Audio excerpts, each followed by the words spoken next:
Shalom, Bapak Ibu, Saudara-saudara yang kasih oleh Tuhan Yesus, dimanapun saudara berada saat ini. Pada kesempatan kali ini saya akan mengajak saudara-saudari untuk belajar dari sebuah kebenaran firman Tuhan yang terdapat di dalam kitab Injil Matius pasalnya yang kelima ayatnya ke yang 48. Ya, Matius pasal 5 ayat 48. Firman Tuhan berbunyi demikian. Karena itu, haruslah kamu sempurna sama seperti Bapamu yang di surga adalah sempurna. Ya. Bapak Ibu Saudara yang dikasihi oleh Tuhan Yesus Kristus, kita percaya bahwa setiap manusia di muka bumi ini, tidak terkecuali bagi orang yang sudah percaya kepada Kristus, memiliki sebuah kerinduan, keinginan untuk menjadi pribadi yang sempurna. Ya. Maka dari itu tidak heran ketika kita melihat ada di luar sana misalnya seorang wanita atau perempuan ketika mendandani dirinya, dia akan berupaya semaksimal mungkin mendandani wajahnya dengan berbagai macam kosmetik dan sebagainya dengan suatu tujuan supaya hasil dandanannya ini terlihat sempurna oleh orang lain. Ya.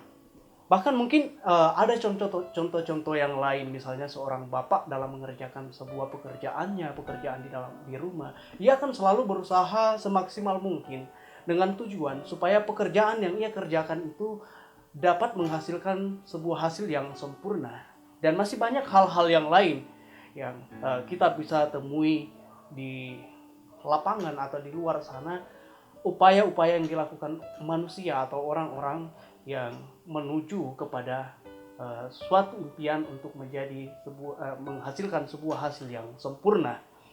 Dan saya mau katakan Bapak Ibu Saudara bahwa itu bukan sebuah hal yang salah. Itu sah-sah saja untuk kita lakukan sebagai manusia.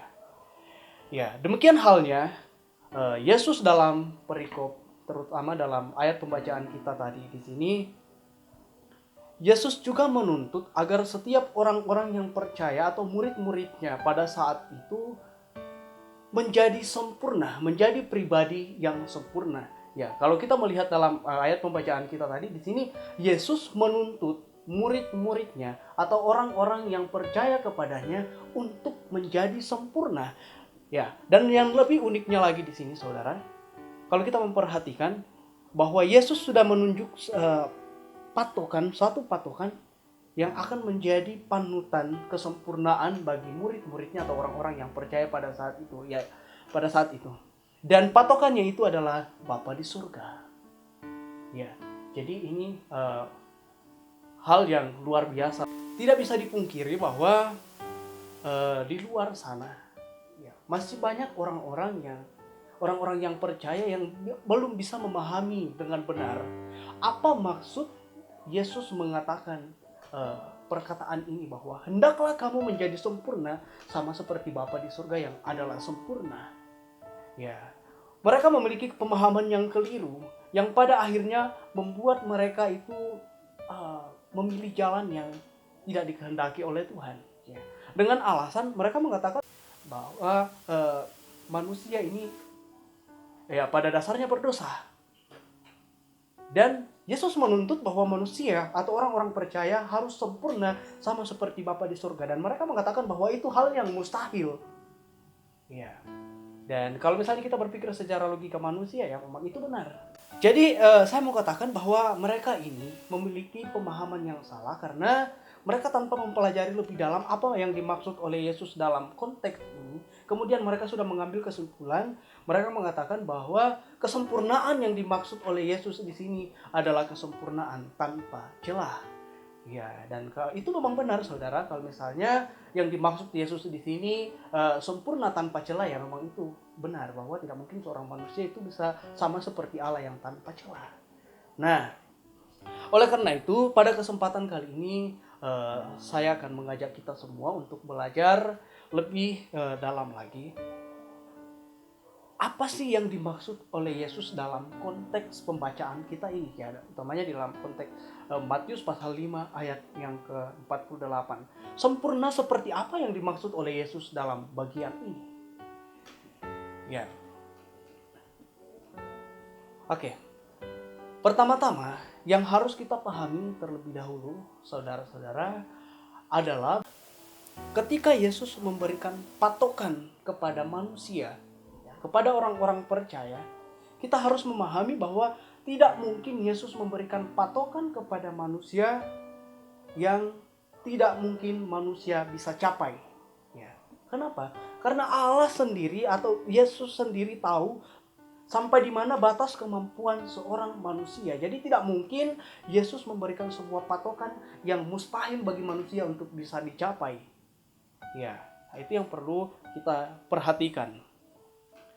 Ya, kemudian yang berikut yang kita harus ketahui adalah apa yang dimaksud dengan apa maksud dari kata sempurna dalam konteks ini. Ya. Ya, Bapak Ibu Saudara, ya kalau kita mempelajari lebih dalam, ya, kata sempurna ini dalam bahasa Yunani itu menggunakan kata telios yang berarti sempurna, terus sampai di akhir, kemudian bertumbuh secara penuh. Ya, sekali lagi saya ulangi bahwa kata sempurna di dalam bahasa Ibrani itu menggunakan kata telios yang artinya sempurna, terus sampai di akhir, kemudian bertumbuh secara penuh. Nah, lalu yang berikut kalau kita mempelajari di dalam bahasa Ibraninya itu, di sana itu menggunakan kata salem atau salem yang memiliki arti sempurna, terus pembawa damai, kemudian shalom. Ya, itu ya. Atau dia sempurna, dia pembawa damai, dia shalom. Ya. Dan di sini sangat menarik Bapak Ibu Saudara-saudari bahwa di sini kita tidak menemukan sempurna dalam artian tanpa celah ya. Jadi kata sempurna dalam konteks ini itu tidak menggunakan kata tamim yang berarti tanpa celah, tetapi menggunakan kata salem yang saya sudah sebutkan tadi bahwa pengertiannya adalah dia sempurna, dia pembawa damai, kemudian dia shalom. Ya. Jadi sampai di sini kita dapat memahami bahwa ayat ini, kata sempurna dalam ayat ini itu menunjukkan bahwa yang dimaksud oleh Yesus adalah kesempurnaan dalam artian komplit atau lengkap. Ya, jadi tidak mengarah kepada sempurna tanpa celah. Ya, jadi kita sudah mendapat sebuah pemahaman bahwa inilah yang dimaksud oleh Yesus. Jadi Yesus tidak menuntut para pengikutnya atau murid-muridnya untuk menjadi sempurna sama seperti Allah dalam artian sempurna tanpa celah, tetapi sempurna dalam artian komplit atau lengkap. Ya, Bapak Ibu Saudara yang kasih dalam Tuhan Yesus Kristus, kita juga perlu ketahui bahwa setiap manusia itu memiliki ukuran kesempurnaan yang berbeda-beda.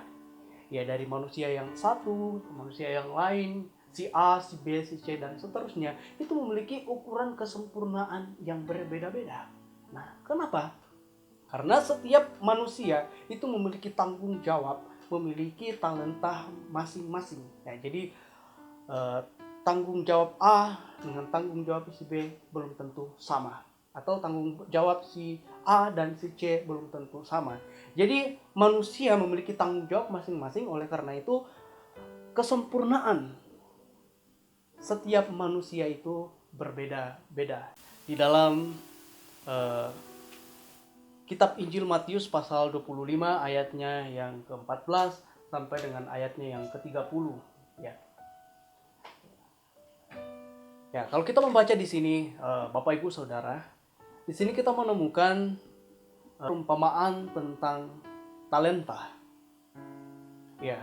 Kalau kita membaca keseluruhan ayat ini, di sini kita menemukan bahwa ada seorang tuan yang hendak bepergian. Dan sebelum ia bepergian, dia memberikan talenta kepada 4 orang hambanya. Hamba yang pertama diberi talenta 10. Kemudian hamba yang kedua diberi talenta 5. Kemudian hamba yang ketiga diberi talenta 2, dan hamba yang terakhir diberi 1 talenta. Nah, dan beberapa waktu kemudian kembalilah tuannya ini ke tempatnya. Nah, dan di sana diceritakan bahwa setelah ia sampai ke tempatnya, mereka memanggil hamba-hambanya, hamba-hamba yang sudah dipercayakan talenta-talenta ini. Nah, kemudian mereka menuntut kesempurnaan dari masing-masing hamba. Dan kalau kita melihat di sana saudara-saudara yang dikasihi oleh Tuhan, bahwa hamba yang diberikan 10 talenta, ya, ukuran kesempurnaannya adalah bagaimana ia menjalankan atau bertanggung jawab atas 10 talenta yang diberikan kepadanya. Kemudian hamba yang kedua, ukuran kesempurnaannya adalah sampai di mana ia bertanggung jawab dalam menjalankan 5 talenta yang diberikan kepadanya.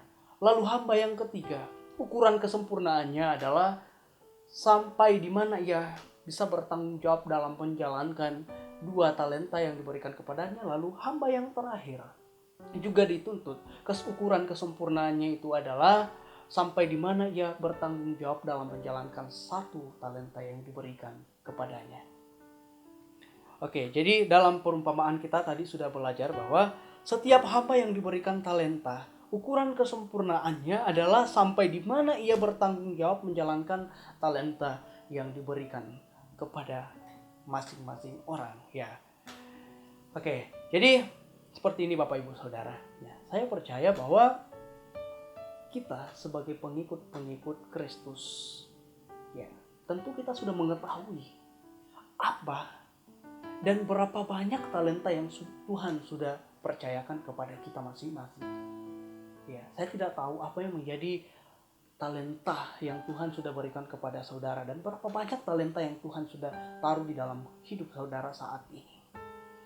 Ya, mungkin ada yang diberikan talenta untuk menjadi seorang hamba Tuhan yang harus full time melayani Tuhan di dalam sebuah gereja lokal atau dalam penginjilan dan sebagainya. Ya, mungkin juga ada di antara saudara yang diberikan talenta untuk menjadi seorang abdi negara. Ya, atau mungkin diberikan talenta untuk menjadi seorang karyawan dalam sebuah perusahaan, atau menjadi seorang petani, atau menjadi seorang buruh dan sebagainya. Ya, jadi yang jelas masing-masing kita yang sudah percaya kepada Kristus, bahkan orang-orang lain itu sudah dipercayakan talenta di dalam kehidupan kita masing-masing.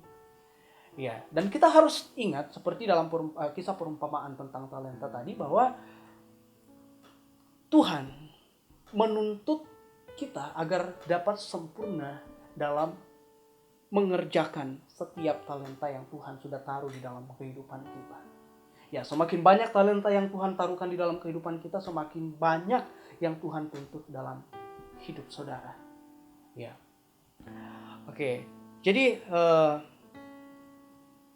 sekarang kita harus memahami bahwa jikalau saat ini talenta saudara adalah menjadi seorang hamba Tuhan yang harus full time dalam melayani Tuhan, ya, maka kerjakanlah talenta itu hingga sempurna. Jadilah hamba Tuhan yang sempurna dalam mengerjakan tanggung jawab. Kerjakanlah tanggung jawabmu itu, kerjakanlah talentamu itu sampai pada akhir, ya. Terus kerjakanlah tanggung jawab itu sebagai seorang hamba Tuhan secara penuh, dan berusahalah sampai sempurna, sampai engkau menjadi seorang pembawa damai di dalam tugas dan tanggung jawabmu sebagai seorang pelayan Tuhan. Ya, atau mungkin saudara saat ini memiliki talenta menjadi seorang abdi negara. Jadilah seorang abdi negara yang sempurna dalam menjalankan tugas-tugas saudara, dalam pekerjaan-pekerjaan saudara. Jadilah sempurna di sana. Ya, kerjakanlah tugasmu sebagai abdi negara itu sampai di akhir, sampai tuntas dan sampai penuh. Dan ingat, jadilah pembawa damai di mana saudara saat ini sedang bertugas atau bertanggung jawab ya. Kemudian berikut, mungkin saat ini saudara menjadi seorang petani. Ya, seperti halnya dengan yang tadi, jadilah petani yang sempurna dalam mengerjakan pekerjaan-pekerjaan saudara. Ya, atau mungkin menjadi seorang karyawan atau menjadi seorang buruh dalam sebuah perusahaan. Jadilah buruh yang sempurna dalam mengerjakan pekerjaannya. Kerjakanlah tanggung jawab itu secara sempurna. Kerjakanlah itu sampai di akhir secara penuh, tuntaskan setiap pekerjaan-pekerjaanmu itu. Dan ingat, dimanapun saudara saat ini berada, mengerjakan tanggung jawab, usahakanlah saudara menjadi pembawa damai, di mana saudara saat ini sedang melakukan semuanya itu. Ya, kemudian mungkin tanggung jawabmu saat ini menjadi seorang ayah atau ibu dalam rumah tangga. Maka jadilah seorang ayah atau ibu rumah tangga yang sempurna bagi keluargamu, bagi anak-anakmu, bagi istri atau bagi suamimu. Jadilah sempurna di sana. Kerjakanlah tanggung jawabmu sebagai seorang ayah atau ibu rumah tangga secara sempurna, sampai tuntas, sampai akhir. Dan menjadilah pembawa damai di dalam rumah tangga saudara. Atau mungkin saudara saat ini menjadi seorang pelajar, baik di tingkat SD, SMP, SMA, saat ini sedang berkuliah. Jadilah seorang pelajar yang sempurna. Kerjakan tanggung jawabmu itu sampai sempurna. Jangan belok kiri atau belok kanan. Tuntaskan setiap pekerjaan-pekerjaan atau tanggung jawab yang Tuhan sudah taruh dalam hidup saudara. Setiap talenta yang Tuhan sudah taruh dalam hidup saudara, kerjakanlah itu sampai sempurna. Ingat dalam perumpamaan tentang talenta tadi, orang hamba yang terakhir yang tidak bertanggung jawab atas talenta yang Tuhan sudah taruh dalam kehidupannya, pada akhirnya apa? Ia tidak mendapat bagian dalam kerajaan surga. Bahkan bagian yang terakhir dikatakan, Tuhan itu menyuruh hambanya untuk mengambil hamba yang tidak bertanggung jawab atas talentanya, kemudian dicampakkan dalam perapian yang menyala-nyala.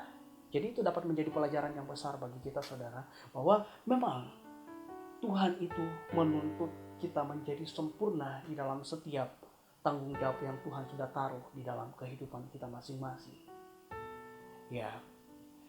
Jadi saudara-saudara, sekarang kita dapat memahami bahwa yang dituntut oleh Yesus dalam perikop ini adalah kita orang yang percaya padanya dalam mengerjakan segala sesuatu yang Tuhan sudah percayakan dalam hidup kita harus dilakukan dengan sempurna menurut kesanggupan kita masing-masing. Ya, karena demikianlah Allah yang penuh kuasa melakukan segala sesuatu menurut kuasa atau kesanggupannya. Demikian firman Tuhan, Tuhan Yesus memberkati.